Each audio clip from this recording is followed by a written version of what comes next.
Fine time சினிவர்ஸ் அனைவருக்கும் வணக்கம். நம்ம இன்னைக்கு என்ன டாபிக் பார்க்க போகிறோம் அப்படின்னா, இவருக்கு எப்படா கல்யாணம் அப்படின்னு சொல்லிட்டு எல்லாராலையுமே கேட்கப்பட்ட நடிகர்னு பார்த்தீங்கன்னா விஷால் அவர்கள். ஸோ அவருக்கு இப்போ வந்து கல்யாணம்ன்ற அறிவிப்பு வந்து வெளியிட்டிருக்காங்க. அவர் யாரை லவ் பண்ணுறாரு அப்படின்னா சாய் தன்ஷிகா தான். பேராண்மை, பரதேசி இந்த மாதிரி படத்தில் எல்லாமே நீங்கள் அவங்கள பார்த்துருப்பீங்க. இவங்க ரெண்டு பேருமே சேர்ந்து ஒரு படமே நடித்தது இல்லையே அப்படின்னு சொல்லி நிறைய பேருக்கு இருந்துச்சு. பட் ஆனால் அவங்க ரெண்டு பேருமே பார்த்தீங்கன்னா அவங்களோட ஒரு படமான விழித்திரு அப்படின்ற படத்தோட ப்ரமோஷனுக்கு பார்த்தீங்கன்னா சீஃப் கெஸ்டாக டி ராஜேந்திரன் அவர்களை வந்து கூப்பிட்டுருந்துருக்காங்க. இவங்க வந்து பேசும்போது அவரோட பேரை மென்ஷன் பண்ணி பேசாமல் மறந்துருக்காங்க. இதனால அவர் வந்து மேடை நாகரிகமெல்லாம் தெரியாதா, கூப்பிட்டுட்டு இது மாதிரி தான் அசிங்கப்படுத்திங்களான்ற மாதிரி ஒரு சர்ச்சை போயிட்டு இருந்துச்சு. இந்த சர்ச்சைக்கு வந்து பார்த்திங்கன்னா நடிகர் சங்கம் சார்பில் வந்து விஷால் சார் வந்து இவங்களுக்காக பேசியிருக்காங்க.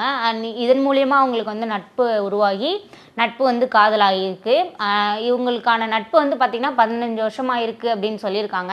இதற்கிடையில் பார்த்திங்கன்னா விஷால் சாரும் லட்சுமி மேனனும் லவ் பண்ணுறாங்க அப்படின்ற டாக்குமே போயிட்டு இருந்துச்சு. நான் சிவப்பு மனிதன், பாண்டிய நாடு இந்த படங்கள் மூலயமா விஷால் சாரோட நடித்து ரெண்டு பேரும் காதலில் இருக்காங்க அப்படின்ற மாதிரியுமே சினிமா வட்டாரங்களில் பேச்சு போயிட்டு இருந்துச்சு. அது மட்டும் இல்லாமல் வரலட்சுமி சரத்குமார் அவங்களோடையுமே லவ் பண்ணிகிட்ருக்காரு அப்படின்ற மாதிரி டாக்குமே போயிட்டு இருந்துச்சு. சரத்குமார் சாருக்கும் இவருக்கும் இடையில ஏற்பட்ட கருத்து வேறுபாடுனால வரலட்சுமி வந்து கோச்சிட்டு போயிட்டாங்க அப்படின்ற மாதிரியான வதந்திகளும் வந்துட்டு இருந்துச்சு. இதாவது பரவாயில்லன்னு பார்த்தா அவங்க வீட்டில் பார்த்த பொண்ணோட நிச்சயதார்த்தம் வரையும் போயிடுச்சு. அதுக்கப்புறம் அந்த நிச்சயதார்த்தமே அவரால் நடக்க முடியல அப்படின்ற மாதிரி சொல்கிறாங்க. ஒரு சிலர் என்ன சொல்கிறாங்கன்னா லக்ஷ்மி மேனனோட லவ் பண்ணனால தான் அந்த பொண்ணு வந்து கோச்சிட்டு போயிடுச்சு அப்படின்ற மாதிரி சொல்லிட்டு இருந்தாங்க. ஒரு சிலர் என்ன சொன்னார்னா நடிகர் சங்கம் கட்டடம் வந்து கட்டி முடிச்சதுக்கப்புறம் தான் என் கல்யாணத்தை வச்சுப்பேன் அப்படின்னு சொன்னனால அவ்வளோ நாள் வெயிட் பண்ண முடியாது அப்படின்னு சொல்லிட்டு கோச்சிட்டு போயிட்டாங்க அப்படின்ற மாதிரியுமே நிறைய பேர் வந்து சொல்லிட்டு இருக்காங்க.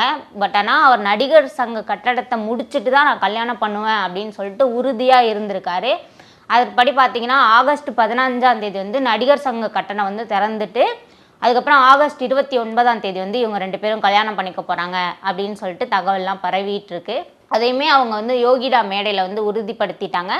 ஸோ நம்ம சேனல் சார்பில் அவங்களுக்கு வாழ்த்துக்களைவே தெரிவிச்சிடலாம். இது மாதிரியான சினிமா அப்டேட்ஸை தெரிஞ்சுக்க ஃபைன் டைம் சினியை மறக்காமல் சப்ஸ்கிரைப் பண்ணிக்கோங்க.